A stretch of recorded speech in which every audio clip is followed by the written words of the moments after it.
वही जगह, वही समय, लेकिन आज वहाँ बैठी हुई आदिति कुछ अलग थी। कल के उस हादसे से उसका मन निराशा, अपमान, टूटी हुई उम्मीदें और साथ ही साथ ढेर सारी अजीब उलझनों के साथ उसका मन घुट रहा था। अंदर ही अंदर उसको पीड़ा दर्द दे रही थी।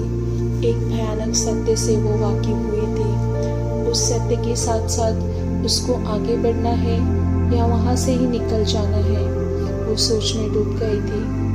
अगर उसे सत्य का स्वीकार करना है तो उसे उस सत्य के साथ ही पूरी जिंदगी आगे बढ़ना होगा, उस आग में जलना होगा। और अगर सच्चाई से वो मुंह मोड़ भी लेती है तो वापसी के सारे रास्ते भी तो बंद थे उसके लिए। जाए तो कहाँ जाए? चारों तरफ घना अंधेरा, कांटों से भरे रास्ते, गहरी खाई। कौन सा रास्ता चूज करें? कहाँ जाए?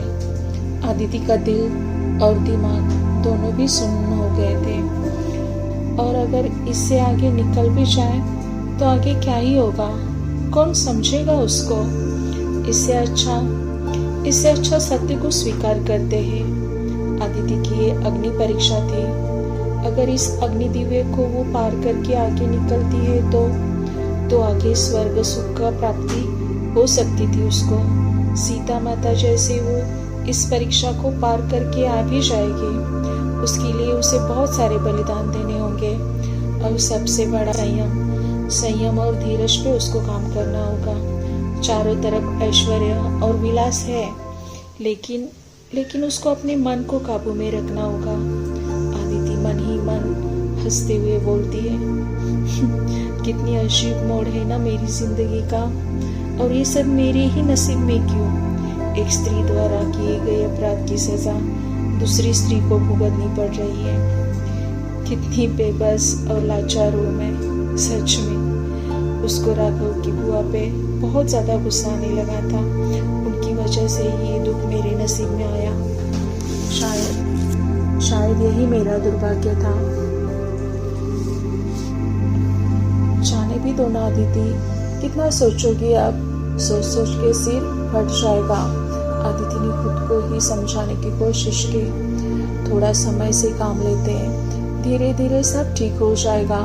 मुझे अब थोड़ा सा इन सब पे विश्वास रखना पड़ेगा, थोड़ा धीरे से काम लेना पड़ेगा। आंतरिक प्यार सब कुछ करवाता है हमसे, यही मुझे धैर्य और शक्ति देगा और आगे का भी रास्ता दिखाएगा। लेकिन आदिति एक लंबी सांस लेती है। जिसके लिए मैं ये सब सहने जा रही हूँ, क्या मैं उनसे सच में प्यार करती हूँ? आदिति स्तब्ध हो गई। राघव मेरे जीवन में आने वाले पहले पुरुष हैं जिनके लिए मैंने अपना सब कुछ झोंक दिया, विश्वास के साथ अपना जीवन उनको समर्पित किया। क्या वही राघव है? जी हाँ, ये राघव ही है जिन्हें मैं प्यार करती हूँ। यही मेरे जीवन का राग है, यही सब कुछ है। मुझे इन सब पे अब मात करनी होगी, मुझे इन सब पे अब विजय पाना ही होगा। सच में ये एक आत्मत्याग होगा, लेकिन ये करने से मुझे जिंदगी का सबसे बड़ा सेटिस्फेक्शन मिलेगा। प्यार के लिए इंसान कुछ भी करता है, कुछ भी। और प्यार अगर सच्चा है तो वो प्यार ही ताकत बन जाता है। मुझे ये करना ही होगा, लेकिन इसके लिए मुझे अपनी यौवन और अपनी फीलिंग्स, भावनाएं, उनको भी त्याग करना होगा। मुझे अब राघव की दोस्त, माँ, सेक्रेटरी, बीवी सब कुछ बनना होगा। बस एक प्रेमिका की भूमिका को भूलना होगा। उसको बचपन की माँ ने सुनाई हुई कुछ कहानियां याद आने लगती है। माँ बचपन में बहुत सारी कहानियां सुनाती थी। गांधारी की कथा उसने अपनी माँ से बचपन में ही सुनी थी। अदिति गांधारी ने अंधे पति के लिए आंखों पे पूरी जीवन भर पट्टी बांधी थी। गांधारी ने अग्नि दिव्य करने वाली माता सीता जी और ऐसे बहुत सारी आदर्शवादी कहानियां अदिति ने सुनी थी। सच कहे तो किस लिए होते हैं ऐसे आदर्श? और क्यों बातें करते हैं ऐसे आदर्शों की जो सिर्फ कथाओं में है। ऐसे आदर्श इंसान को कमजोर करते हैं। लाचार असहाय धर्मराज अदिति को कभी भी पसंद नहीं था। क्या ही उसके सच बोलने का आदर्श लेना जिसने अपनी पत्नी को ही दाव पे लगाया था।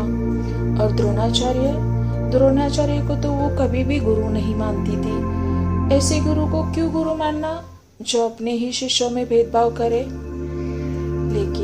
लेकिन अब सामने एक जीवन का ऐसा सत्य था कि उसको किसी न किसी का आदर्श तो लेना ही पड़ना था। लेकिन आदिति, ये सब होगा ना तुमसे? आदिति ने खुद से ही पूछा। उसने राघव की तरफ देखा। वो शांति से सो रहा था। अभी कल नींद से उठेंगे तो मैं इन्हें क्या जवाब दूंगी। राघव के प्रति उसका मन भर आया। कितना सहा है इन्होंने इतनी छोटी सी उम्र में। स्त्री का इतना भयानक विकृत रूप देखकर कोई भी छटपटा जाएगा। सच में कितना दर्दनाक था।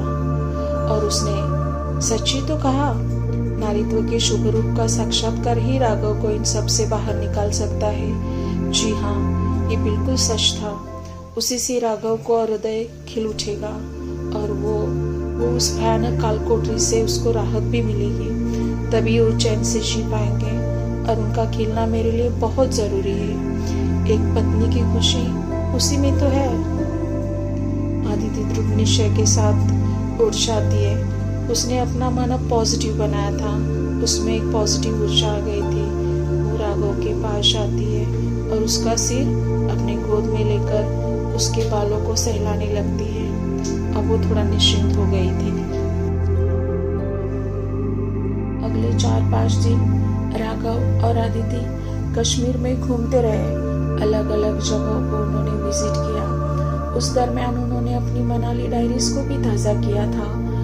माहौल पूरा खुशी से भर उठा था। आदिति का यूं खिलकर आना, उसकी खिली हुई हंसी, उसकी मुस्कान राघव को भी खिला देती थी। उसको आदिति का उसको यूं समझ कर लेना आश्चर्य में डाल रहा था। मुझे अभी आदिति का पूरी जिंदगी भर संभाल के रखना है। उसमें उसकी ये खिली हुई हंसी ऐसे ही बरकरार रखनी होगी। आज राघव को सच में एक रिस्पॉन्सिबल हस्बैंड की फीलिंग आ रही थी। दिन में तो दोनों के बीच में सब कुछ सही रहता था, लेकिन रात में दोनों को भी बेचैनी होती थी। राघव मेडिसिन खाकर सो जाता था, लेकिन आदिति रात भर तड़पती रहती थी। वो दोनों भी कल अपना हनीमून खत्म करके कानपुर के लिए निकलने वाले थे। कश्मीर में उनकी ये आखिरी रात थी। वो जगह, वहाँ के लोग, वहाँ की घाटियाँ, इन सब से आदिति को बहुत प्यार हुआ था। उसका घर जाने का बिल्कुल भी मन नहीं था। राघव, क्या हम यहीं सेटल हो जाए? उसने राघव की बाहों में जाते हुए बड़े प्यार से पूछा था। हाँ बिल्कुल। और क्या करेंगे यहाँ रुककर? सिर्फ प्यार? क्या ये ठीक होगा रानी साहिबा? वहाँ सब हमारा इंतजार कर रहे होंगे। बहुत सारे काम पेंडिंग है, मीटिंग्स पेंडिंग है, और कुछ काम ऐसे हैं जो मेरे बिना कंप्लीट हो ही नहीं सकते। और हम आते रहेंगे ना यहाँ बीच बीच में, वो भी अच्छा रहेगा हमारे लिए। For a change from our daily routines, है ना मिसेस सब्रवर? तो कल हम घर चल रहे हैं, राघव ने आदिति से कहा। उसी टाइम आदिति राघव की बाहों में थी। एक खूबसूरत लड़की उसके पास थी, जो कि उसकी पत्नी भी थी। वो उसे देख रहा था, उसकी आंखों में खो गया था। और देखते ही देखते राघव को पसीना आने लगा, और फिर वही उसका शरीर ठंडा पड़ गया। उसका डर उसकी आंखों में साफ साफ दिखाई दे रहा था। उसके हाथ पांव कांपने लगे और शरीर फिर से ढीला पड़ गया।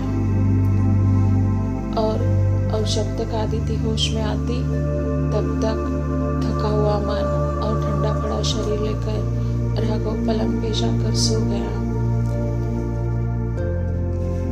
अदिति होश में आ जाती है। आखिरकार ऐसा कब तक होगा? ये कब ठीक होंगे? मैं इनको कैसे समझूं और कब तक समझूं? मुझे समझ नहीं आ रहा है कि मैं इन्हें किस तरह से पेश आऊं। दूर भी रहूं तो भी दर्द, पास आऊं तो भी दर्द, करूं तो क्या करूं, कैसे करूं, कहाँ जाऊं? वो बेबस हो गई थी और वो लाचारी से और गुस्से से आग बबूला हो रही थी। ये ऐसा कब तक चलेगा? क्या इन सवालों के जवाब मुझे कोई देगा? इन सवालों के जवाब मुझे कभी मिलेंगे भी या नहीं? अदिति को भी तो कहाँ पता था इन सवालों के जवाब है या नहीं। वो थक जाती है सोच सोच के और वही सो जाती है। अगली सुबह दिनू चाचा और मुक्ति को अलविदा कहकर राघव और आदिति एयरपोर्ट के लिए निकल जाते हैं। हनीमून खत्म हो गया था। जिंदगी के खाली हनीमून को स्वीकार करते हुए दोनों भी खुद को संभलते हुए, लड़खड़ाते हुए वापस लौट रहे थे। घर पे सब इंतजार कर रहे होंगे, दोस्त चिढ़ाएंगे। और शौर्य का मैं क्या करूँगी? उसे कैसे समझाऊंगी? कितना मस्ती करता है वो। बस वो वहाँ नहीं होना चाहिए, क्योंकि वो लिटरली मन को पढ़ लेता है। चल अभी सारा दुख दर्द भुलाकर मुस्कुराकर जिंदगी को गले लगाना सीखना होगा। कानपुर के रास्ते पे घर की तरफ उनकी कार आगे बढ़ रही थी। उन्हें लेने ड्राइवर एयरपोर्ट आ चुका था। राघव कार में उसे अपने बचपन की कुछ यादें ताज़ा करवा रहा था, जहाँ पे वो खेलने जाता था, जहाँ पे उनका पुराना घर था, दोस्त थे, बड़े बड़े मैदान थे जहाँ वो पहले खेलने जाता था। राघव की वो पुरानी वाली स्कूल जिसे छोड़ते टाइम वो बहुत रोया था, क्योंकि घर चेंज किया था ना, तो स्कूल भी चेंज हुआ था। ड्राइवर गाड़ी रोको, राघव कहता है। अदिति चलो नीचे उतरो कार से, मैं तुम्हें अपनी स्कूल दिखाता हूँ। चलो चलो जल्दी से आओ। राघव में जैसे छोटा बच्चा आया था, कितना खुश लग रहा था वो। हम अंदर नहीं जाएंगे, हम गेट से ही दूर से ही मेरी स्कूल को देखेंगे। दोनों भी स्कूल की गेट से अंदर की तरफ देखते। लंच ब्रेक हुआ था शायद, क्योंकि बच्चे खेल रहे थे। अदिति को भी अपनी स्कूल की यादें ताज़ा हो गई। तभी उसके सिर पे कुछ गिरा। सॉरी दीदी, प्लीज मेरा बॉल वापस कर दो ना, प्लीज। आपको लगी तो नहीं? अरे नहीं नहीं, ये लो तुम्हारा बॉल। लेकिन तुम्हारा नाम क्या है? वो लड़की कहती है आद्रिशा। बच्ची हंस के बॉल को लेकर अंदर चली जाती है। खेलते हुए बच्चों को देखकर अदिति का दिल अचानक से जोर जोर से धड़कने लगता है। वो सोचने लगती है, मैं अपने अंदर की लवर, पत्नी दोनों को भी नष्ट कर सकती हूँ अपने प्यार के लिए, लेकिन मातृत्व की भूख, इसे मैं कैसे मिटाऊं? मातृत्व तो स्त्री का एक रूप है, उससे स्त्री परिपूर्ण होती है। ये एक स्त्री के जीवन का अनमोल और पवित्र अनुभव होता है, जिसमें प्रेम, करुणा, त्याग, जिम्मेदारी और सुरक्षा की सभी भावनाएं होती है। ये स्त्री को कंप्लीट कर देता है।